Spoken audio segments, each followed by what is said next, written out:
Face Value is a timeless classic and marked the beginning of an extremely successful solo career for Phil Collins.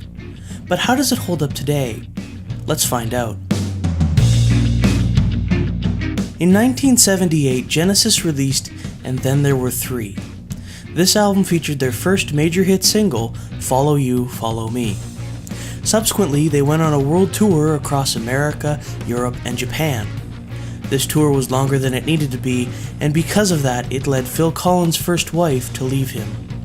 Phil informed the other members of Genesis, Mike Rutherford and Tony Banks, that if it meant he would save his marriage, he was out of the band. They ended up talking him out of it, and during that time, they would both begin work on their own solo albums. Collins then headed to Vancouver, BC, Canada, where he would spend several months attempting to repair his marriage. When that failed, he returned to England. As Banks and Rutherford were still working on their solo albums, Phil had some time on his hands. He would then spend several weeks creating songs that were about his personal life and what had recently happened to him. Most of Face Value songs are in fact about his divorce. However, some songs ended up being donated to Genesis' next album, Duke. Phil Collins played his demos for Banks and Rutherford and let them have their pick at whatever songs they wanted. These songs would end up being Please Don't Ask, a song specifically about Collins' divorce, and Misunderstanding, a song which would end up being one of Genesis' most popular singles. The album was recorded between late 1979 and January of 1981.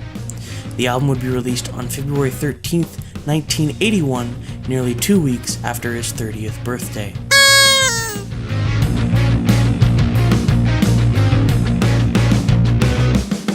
The album starts off with In the Air Tonight, one of my all-time favorite Phil Collins songs. It's a very eerie and dark sounding song.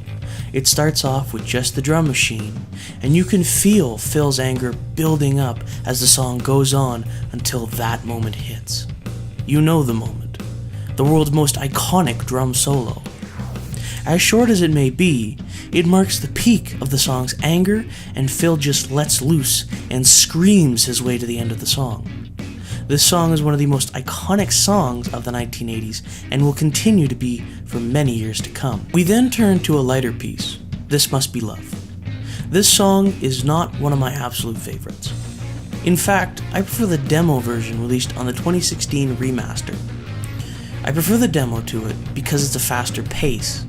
The actual song seems just too slow and lovey-dovey for me. None of that really matters, however, because the next track, Behind the Lines, picks up the pace in a big way. Originally a Genesis song from their recently released album, Duke, the song changes from a progressive art rock piece to a lighter pop-like tune. It is one of my favorite tracks on the album because it is a more vibrant version of my favorite song on Duke. We then move on to The Roof is Leaking, a very somber piece. There's not much for me to say about this song, as it's probably the one I like the least. It's another slow song, and it's very basic. It's nothing that wows me. The album progresses forward to Droned and Hand in Hand, two tracks that go hand in hand. I'm sorry. These are two of the best progressive instrumentals I've ever heard. It rivals even some of what Genesis did. It goes from this sort of West Africa vibe and then transforms into a more jazzy vibe. It features children from the churches of Los Angeles, as well as the Earth, Wind, and Fire horns, which add a funky choir feel to the song.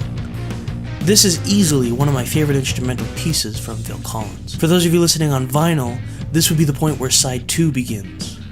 And it begins strongly with the iconic I Missed Again. This is another one of the faster-paced, upbeat tracks. And because of this, it is another one of my top tracks for the album. It features an epic sax solo that I absolutely adore. It's up there for top rock song with saxophone solo. Not the best track with a sax solo, but it's pretty damn good. We then end up slowing things down once again with You Know What I Mean.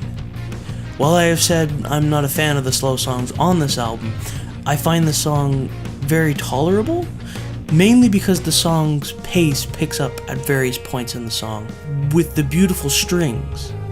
And because of this, it makes it a good ballad that fits nicely on the album. The pace is then brought right back up to my favorite track on the album, Thunder and Lightning. This song makes excellent use of the Earth, Wind, and Fire horns. Its upbeat tempo, coupled with the horns, make this song an absolute treat to listen to. The album progresses forward to I'm Not Moving. This is another upbeat song with powerful vocals from Collins. The vocals in this song are what really stand out for me. The way that Phil performs the track's chorus is filled with a certain type of power that you can only get from his voice. The punch that it packs wows me and makes it another great track to jam out to. The album then slows back down into my favorite slow song on the album, If Leaving Me Is Easy. After spewing my disinterest in the slower songs in this album, it seems almost hypocritical to praise this song. However, I am a sucker for good horn and strings, something this song does very well.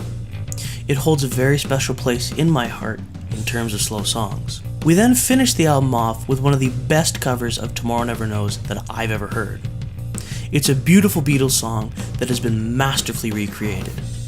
Most of the instruments you'll hear on the track are played backwards, and it works so perfectly. The song itself, being on the album, is a tribute to John Lennon, who had recently been murdered. In fact, if you play the end of the track at a high enough volume, you can hear Collins singing Over the Rainbow.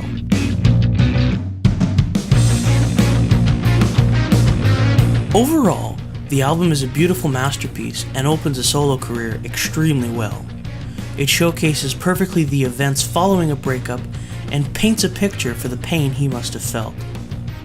It's an album that still stands the test of time and is one of the most iconic albums of all time. With a major hit single like In the Air Tonight, it helps to show that Phil Collins' legacy will live on forever.